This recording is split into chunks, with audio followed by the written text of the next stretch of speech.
Son 5 gün ay yox olacaq. Bəli, 27 avqustdan 28 avqusta keçən gecə 04:13-də yer kürəsi 96,2% ay zəbt eləyəcək, öz kölgəsini alacaq. Və yer kürəsi günəşlə ayın arasında özünə yer alaraq bir neçə saatlıq səmanı, həm enerjisini, həm də görsəl olaraq dəyişimə doğru aparacaq.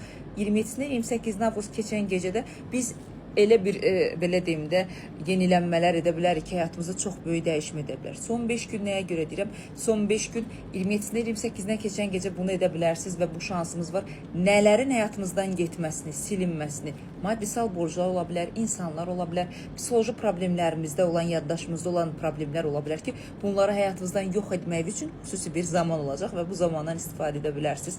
27 avqustdan 28 avqusta keçən gecədə etməyiniz daha yaxşıdır. Ayın tutulması balıq bürcündə olacaq və balıq bürcü bilirsiniz də sudur, dənizin dibində olanların aktivləşməsini deməkdir və emosionallığımız, psixoloji problemlərimiz, karmik enerjilərimiz hamısı aktivləşə bilər və bunları biz yox edə bilərik, enerjimizi tamamlaya bilərik. Sentyabrın 6-sına qədər bu şansımız, bu enerjimiz var. Nə edirsiniz? 27-dən 28-də keçən gecə bir kağız üzərində, amma xətsiz bir kağız, A4 vərəq olsa daha yaxşıdır.